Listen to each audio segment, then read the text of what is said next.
All right, ladies and gentlemen, I welcome you back to the show they call America Talks Live, and that means we want to hear America talk, not just Steve Malzberg talk. I mean, me.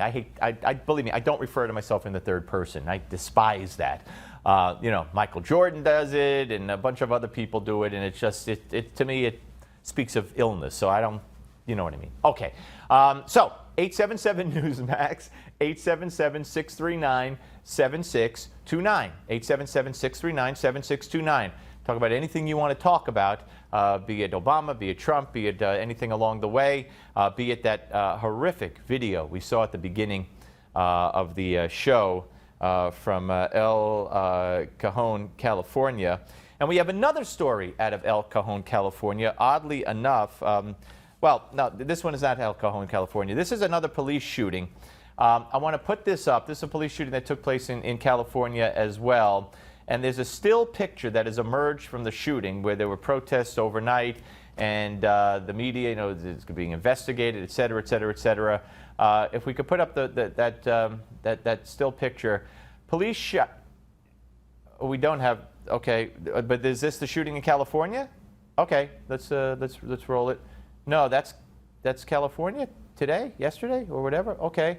All right. Well, there is a picture that exists that I thought we were talking about, Chris. That shows the suspect pointing something point blank at the cops, and subsequently there have been pictures of this. It was not a gun.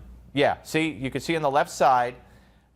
He's in a shooting position. The suspect is the one with his back to the van, and he's in a shooting squat kind of position, pointing something, point blank, a metal object at the cops. The cops shot.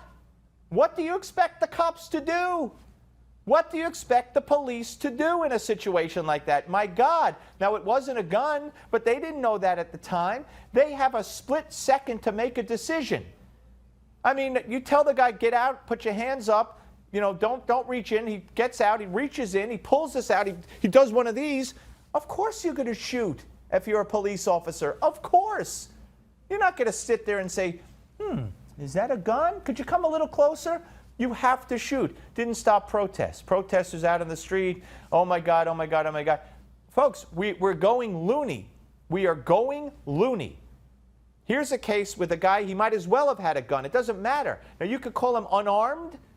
This will go down as unarmed. When you do this to a cop, you're done. You're dead. I mean, my gosh. And, I keep hearing about how the bomber, the New York City, New Jersey bomber, he was in a shootout with the cops in New Jersey, and he survived. He was running from the cops and shooting as he went. He shot 2 cops. They shot him 7 times in the chase.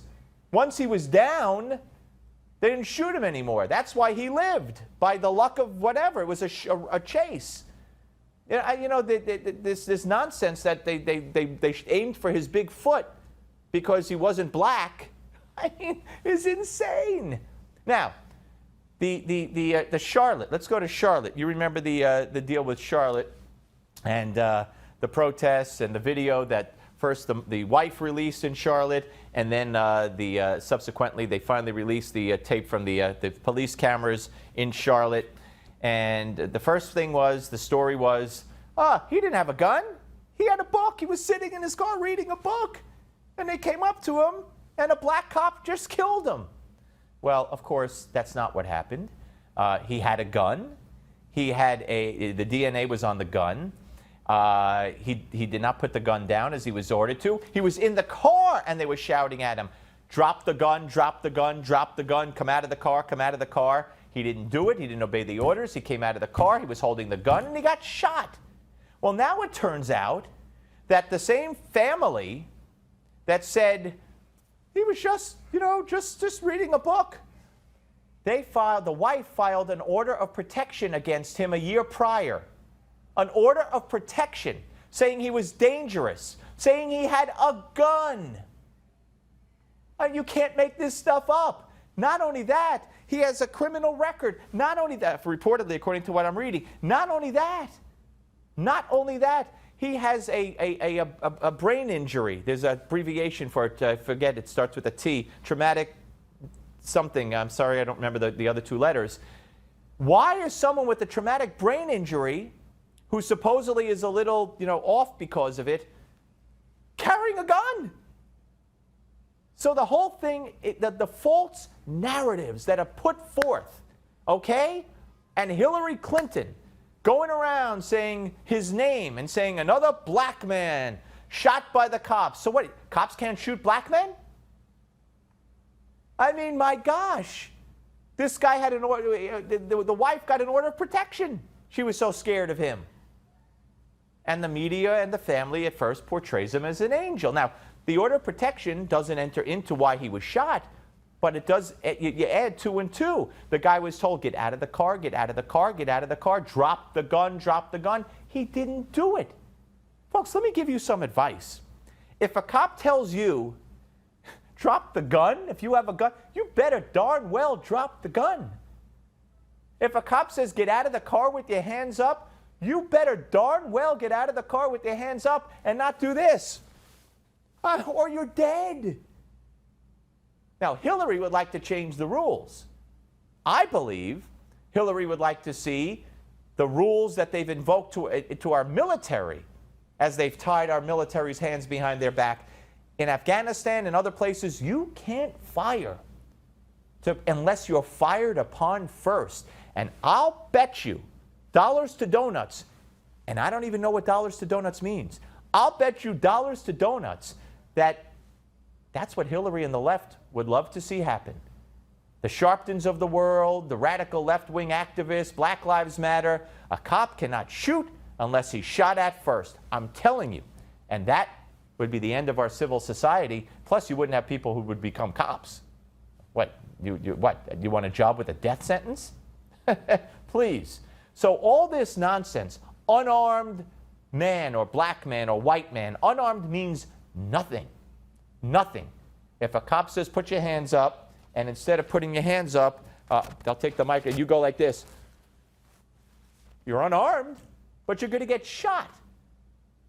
If you wrestle with police, if you hit police, if you disobey police, if you run from police, if you pull out an object, you could be unarmed, but you're going to get shot.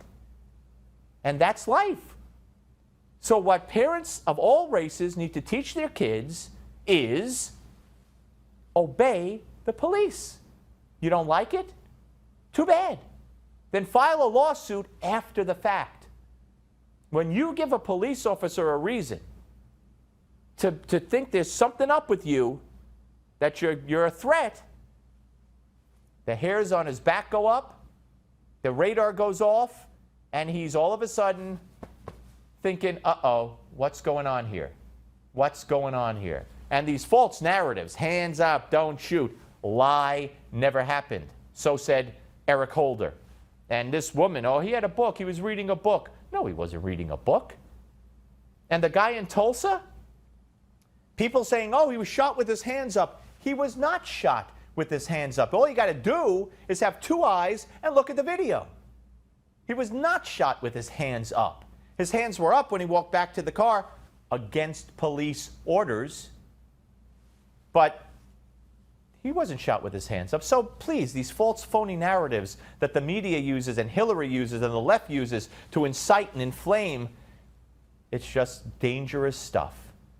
Teach your kids to obey the police and do everything they say.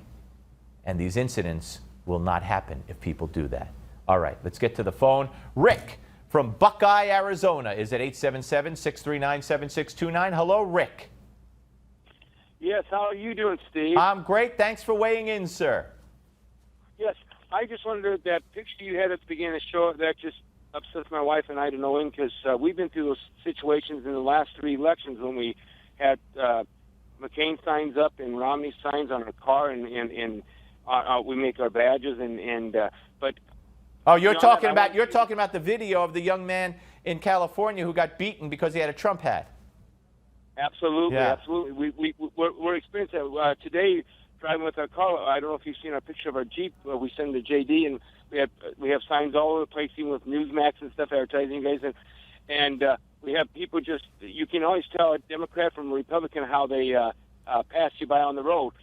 Yeah. But I wanted to bring up, we got a picture from Alex Jones, a photo, and we sent it to Penelope yesterday. All right, Rick, I got to tell you, I'm only cutting you off. You'll see in 20 seconds I'll be in commercial. I got to go. Call again. You could tell me about the picture. Send it to me here too, and have Penelope forward to me, and we'll talk about it. But thank you so much, Rick. Thanks for watching, and thanks for calling. Okay, folks. Up next, Give Me Five. We're going to go in depth on that House Oversight Committee hearing yesterday with a clueless FBI director, and I mean clueless.